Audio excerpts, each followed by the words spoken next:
খুব কম উপকরণে খুব অল্প সময়ে যদি বানানো যায় দারুণ মজার একটা নাস্তা কেমন হয় বলুন তো।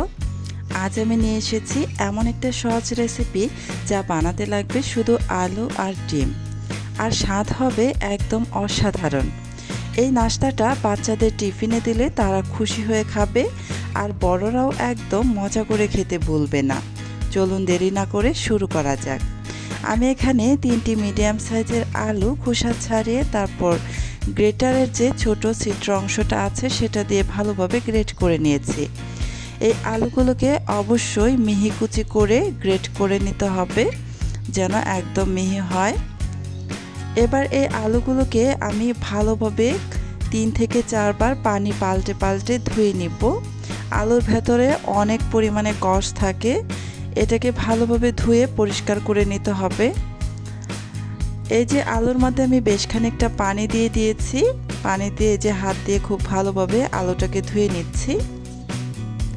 আলুটা এভাবে ধোয়ার পর এভাবে আলুটাকে হাতের মধ্যে নিয়ে একদম চিপে পানিটা ফেলে দিয়ে তারপর আবারও পানি দিয়ে ধুয়ে নিতে হবে।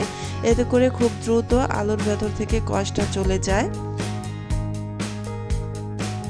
একবার ধোয়া হয়ে গিয়েছে, আমি আবারও বাটির মধ্যে বেশ খানিকটা পানি দিয়ে তারপর আবারও আলুগুলো ধুয়ে চিপে উঠিয়ে নিব।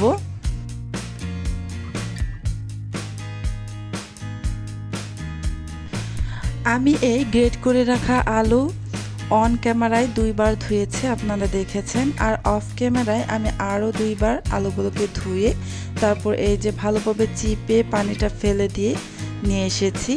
একদমই ঝরঝরে দেখতেই পেয়েছেন। এবার এখানে আমি দিয়ে দিচ্ছি একটি ডিম ভেঙে। ডিমটা যদি ফ্রিজে থাকে অবশ্যই 30 মিনিট আগে বের করে তারপর ব্যবহার করবেন।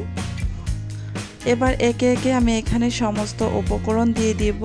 প্রথমে দিয়ে দিচ্ছি গোলমরিচের গুঁড়া হাফ চা চামচ পরিমাণ, জিরার গুঁড়া দিয়ে দিচ্ছি হাফ চা চামচ, লবণ দিয়ে দিচ্ছি স্বাদ অনুসারে, পেঁয়াজ কুচি একটি মিডিয়াম সাইজের, কাঁচামরিচ কুচি একটি বড় সাইজের কাঁচামরিচ কুচি করে দিয়ে দিলাম, ধনিয়া পাতা কুচি 1 টেবিল চামচ।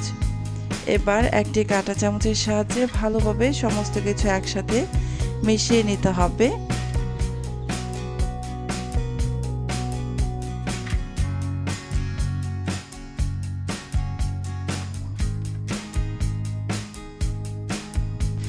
মিশিয়ে নেওয়া হয়ে গিয়েছে। এখন আমি এখানে 2 চামচ পরিমাণ কর্নফ্লাওয়ার দিয়ে দিচ্ছি।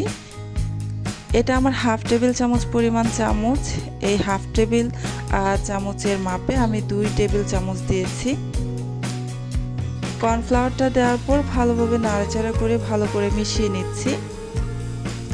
এবার চলে আসলাম চুলায় একটা প্যান বসিয়ে দিয়ে এতে দিয়ে দিচ্ছি 1.5 চামচ পরিমাণ সয়াবিন তেল। তেলটাকে আমি পুরো প্যানের গায়ে ভালোভাবে লাগিয়ে নিব। এই যে ছড়িয়ে দিচ্ছি তেলটাকে।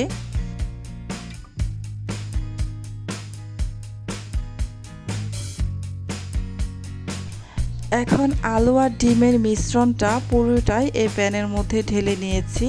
তারপর একটা কাঁটা চামচের সাহায্যে খুব ভালোভাবে চেপে চেপে এই যে একটি রুটির শেপ দিয়ে দিচ্ছি। এই যে এভাবে কাঁটা চামচের সাহায্যে চারপাশ থেকে সমান করে নিতে হবে। সমান করে নিলে দেখতে একটু সুন্দর লাগে।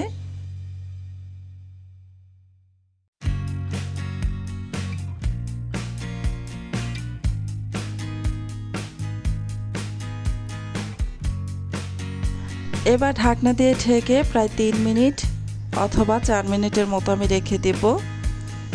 কেননা এই আলুটা কিন্তু কাঁচা, তাই একটু বেশি সময় ধরে রাখতে হবে।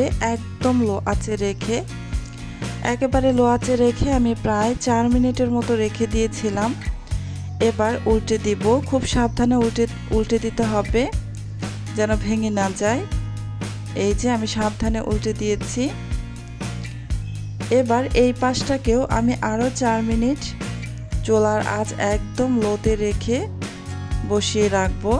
এতে করে 2 পাশেই ভালোভাবে হয়ে যাবে, আর আলুটাও কিন্তু কাঁচা থাকার কোনো চান্স থাকবে না। এই যে আরও 4 মিনিট পর আমি ঢাকনাটা উঠিয়ে নিচ্ছি। দুই পাশেই কিন্তু খুব ভালোভাবে হয়ে গিয়েছে আর আলুটা কিন্তু একদমই সেদ্ধ হয়ে গিয়েছে। আমি আবারও উল্টে দিয়েছি।